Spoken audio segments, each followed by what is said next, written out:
and apparently all Chinese cars has problems with license plates. Let's imagine you need to open it. Yeah, and then your baby is already awake. You say, please open, and it opens. Everything is working smoothly, and this scares me.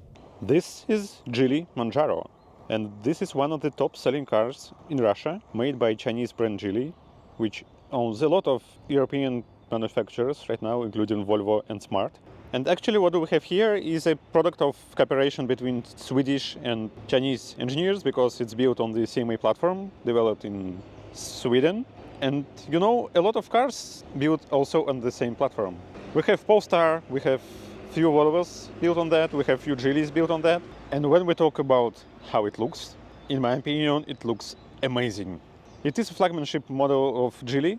The only problem which we have here is a lot of chrome parts, and they will create you some headache when using car with the same chemicals you have on Russian roads. And apparently all Chinese cars has problems with license plates. You can see this nice tape here, and I had to use it to prevent pretty annoying sound of parking sensors killing me every time when license plate is doing this thing.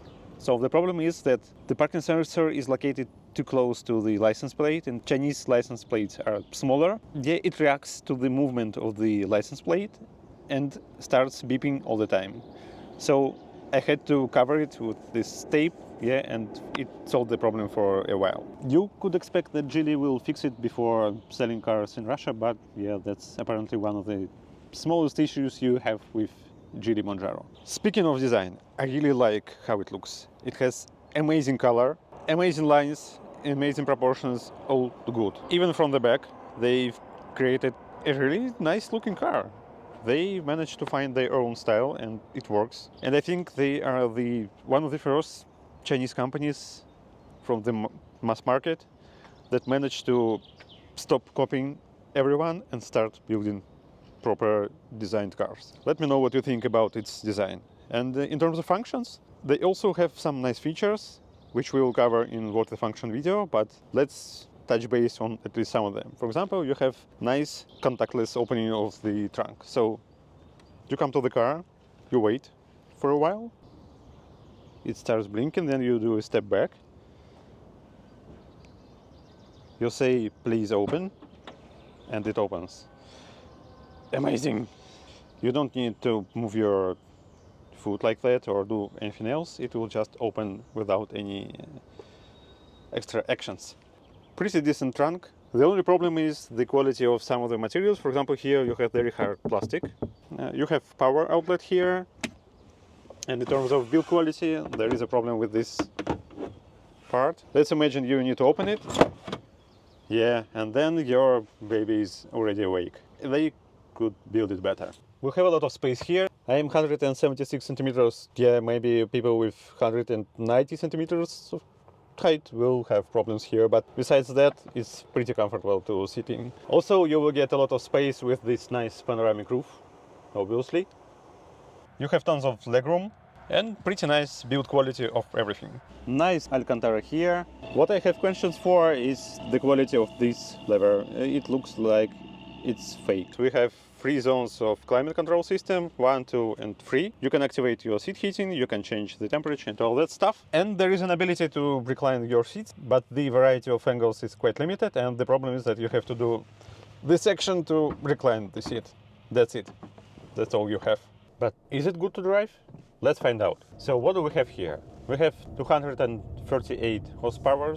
In Russia, it is sold only with one possible modification, which is 4-wheel drive and the only engine. There are multiple variations available in China, but in Russia, here is the situation. I don't know what will be the setup if they will decide to sell it in Europe, but we'll see. And when you start driving it, you will be surprised. So it doesn't feel that you are driving a Chinese car. It feels more like a Volvo. To be honest, it reminds me a lot about the Volvo XC60.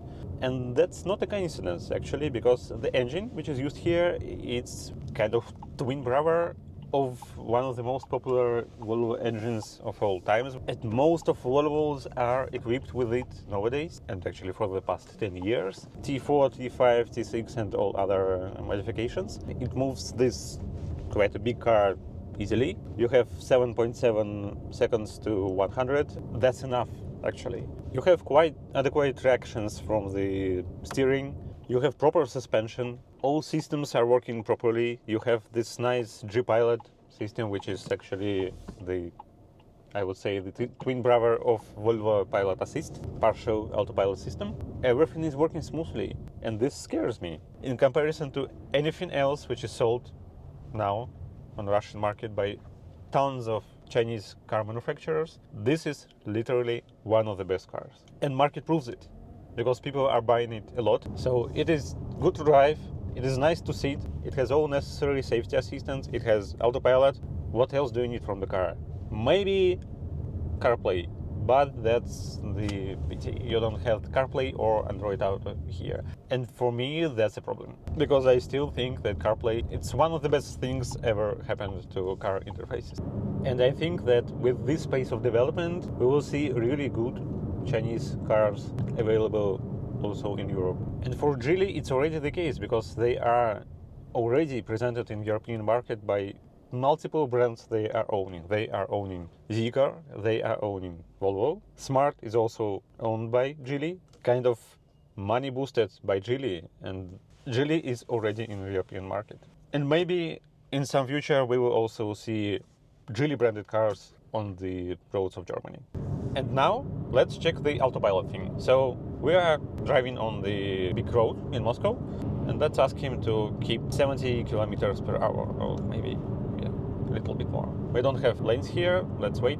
Yeah, now they're here. And it's on. So it will keep you in the middle of the lane, same as it is working on the Volvos. From time to time, it will ask you to keep your wheels on the steering wheel. Yeah, like now. It is working from 0 kilometers to 150 without any problems. I've tested on the highways. And obviously you need to control it, but it helps a lot to drive on long distances, and you can turn it on in the traffic jam. Just relax for some time and drink some coffee, and it will keep driving. The only thing which I don't like here, and which I also didn't like in Volvo, if you ignore the system asking you to keep your hands on the steering wheel, it will ask you a few more times, and then it will just deactivate it and will continue driving.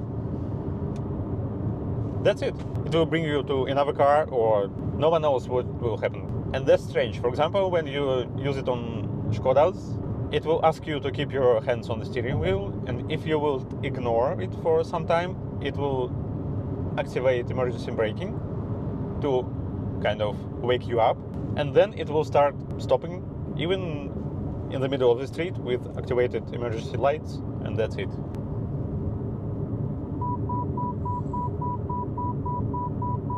Let's ignore it for some time.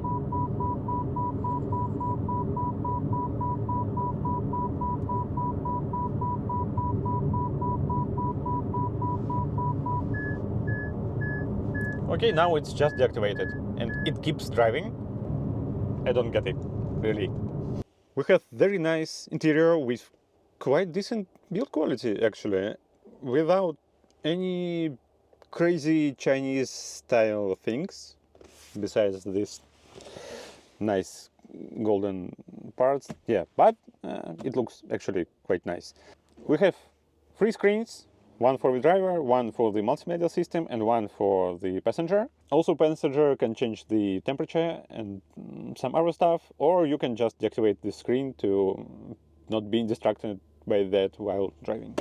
When you jump inside, you see this nice Volvo levers. Yep, that's definitely Volvo. And apparently they used Swedish people to measure the standards for seating comfort, because now you have finally seat in comfort in the Chinese car. When you activate the car, you will see this nice driver dashboard. It works amazingly cool, and I really like it. So they've done a really good job here with amazing fonts. It has just that amount of details you need while driving. It's easy to read, everything is quite logical, you don't have unnecessary details, so I really like it. Even in comparison to Volvo dashboard, it works better. We will not talk about all the features, there is a special video of what the functions covering all the details about the car features.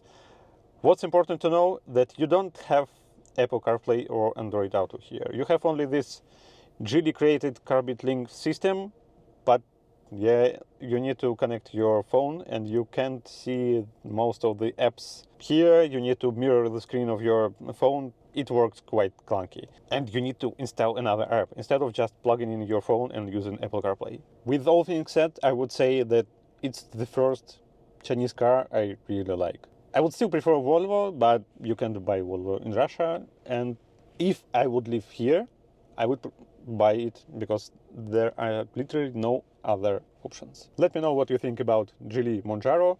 Check something else here, something else here. Don't forget to leave your like and comment. See you soon. Bye.